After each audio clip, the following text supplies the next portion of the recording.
the latest that's trickling in at this point on that unfortunate air crash. Let's also get in further perspectives from our esteemed guest joining us on the broadcast this minute, Captain Ehsan Khalid, who is an aviation expert and can tell us more about, procedurally speaking, sir, if you can just outline for our viewers, what really happens in the moments when that Mayday call is issued, because we understand that the Mayday call was issued to the ATC, after which there was radio silence.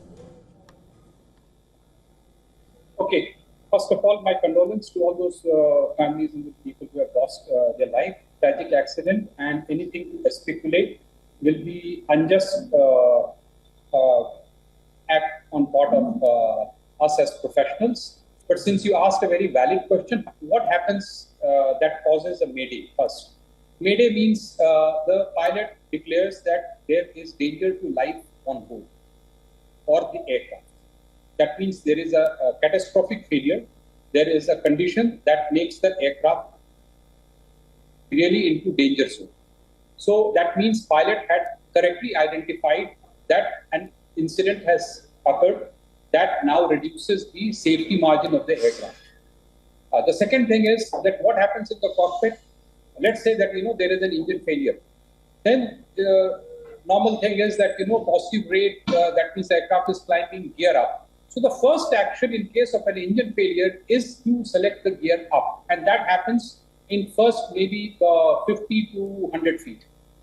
And thereafter, the pilot in command or the person who is handling the control, will continue to fly the aircraft to something like 400 feet, at which he will now take the aircraft into a different configuration. Configuration means change the flap of the aircraft, 400 feet or above. In this case, the Mayday has come. That means there is a loss of power.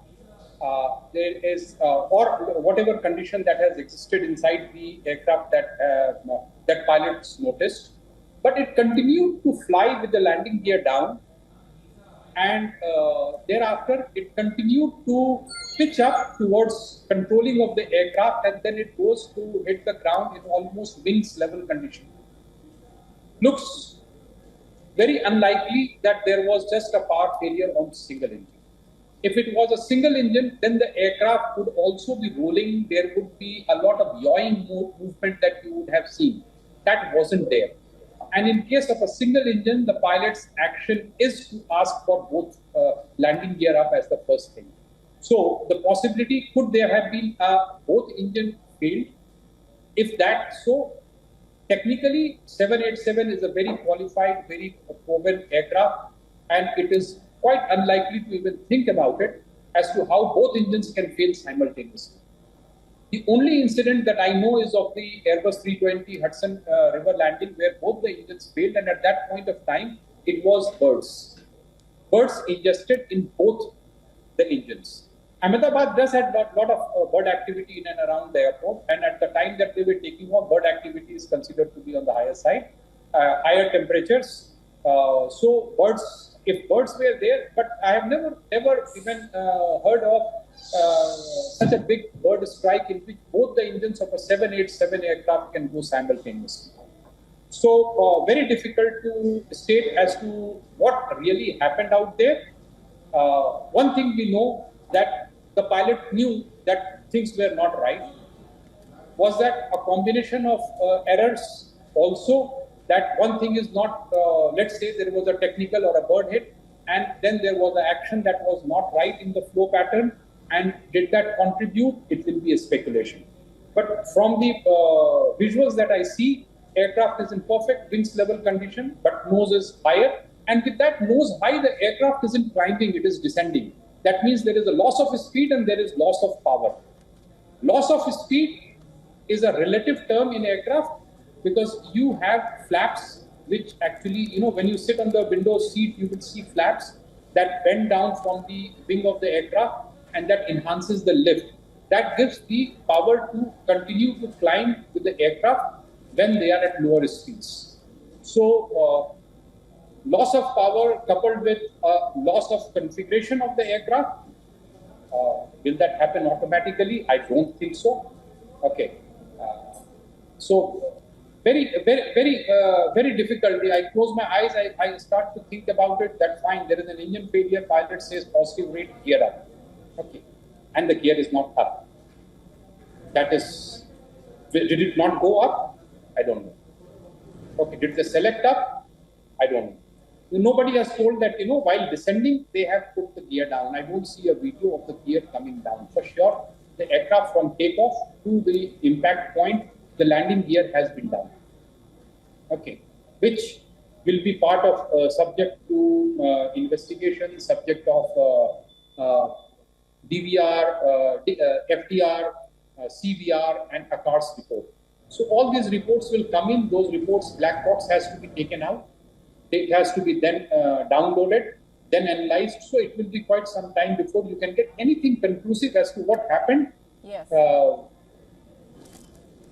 But seemingly, it is something in which the pilot was trying to control the flight path of the aircraft, and the aircraft was not going on the flight path that was designed. This is conclusive. Why the aircraft was not going on the flight path? Could be because of loss of power, could be because of loss of configuration. When I say loss of configuration, that means aircraft does not have the flaps for that particular speed. Loss of speed has happened, or the configuration is lower. So, so many variables cannot say really what happened. Could there have been better actions to be done? You will see that aviation community evolves with time, and then they find that okay, this is a problem, and we now need a different kind of a procedure. So they will do the different kind of procedure to counteract this problem. Right. I'm at loss to say, but sure enough, the pilots were trying to control the aircraft. Was that post malfunction? Was there some action missed up? It is a possibility because in the experience of the co-pilot was also nice. It was 1100 hours, which is high. 8,000 hours, which is very high. Okay, line training captain Sabrawal, good guy. We know that he has been trained well. He has been executing all his flights very nicely. Okay, Kundar is 1,000 hours plus. Don't really know how to what to say, except the fact that weather was not contributory. Bird activity could be there, but this would be the first in the history of any big jet wide body that both the engines have been taken out by the bird. Okay, then comes in that was there a pilot error? Look, I don't like to use this word being a pilot, because pilot is the last person. It's like a goalkeeper. No goal happens unless the goalkeeper misses it.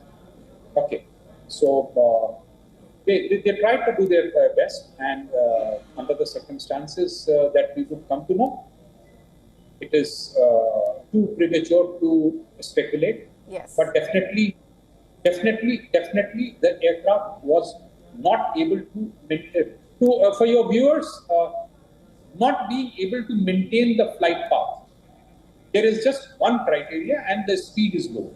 Right. And as you're also constantly sharing and saying that we absolutely do not want to delve into any speculation, and that's what we've been doing as well, only relying on the official bits and the official information that's been trickling in. But very interesting points that you made there. I also want to understand from you, and for the benefit of our viewers, just briefly tell us more about what immediately happens after such an incident, the investigation. What are the steps that are taken? Okay, first of all, search and rescue team is in operation. The focus is to save the people and save the aircraft if it was a possibility. So that has been activated at the highest level. Then the flight safety team will fly in over there. They will recover the black box, which will have the DFDR or the flight data recorder and the CVR, cockpit voice recorder. It will be taken over by the Flight Safety Directorate of the DGCA, and then it will be taken to the to the laboratory. It will be downloaded. Then experts will analyze it. Then an official document of the aircraft performance will be made. And then the investigation will begin, whether it was technical, whether it was bird hit, whether it was combination of these and contributory factors of maybe pilot's action not being right at that particular moment. So this is how it goes. And it takes time. It will probably be 6 months from now that we will know what is happening. Right, and as you also mentioned right in the beginning, if you can also just explain to us the fact that it was a Boeing 787-8 Dreamliner and what has been seen in the past and your assessment of what we do know about the aircraft model. There is no question about the proven technological performance of Dreamliner Boeing 787. Let's not dwell into that. Okay, there is zero confidence loss in the machine. It has flown millions of hours across the world at varied temperatures. So I will not even speak that that was the problem. I'm very clear about it that if it was Boeing 737 Max, a new platform being tested and finding out, we had a lot of issues. But in this one, there is in this one I don't see this loss of power of both the engines is not a recorded event in this aircraft ever. To stay up to speed with the latest news, download the WION app and subscribe to our YouTube channel.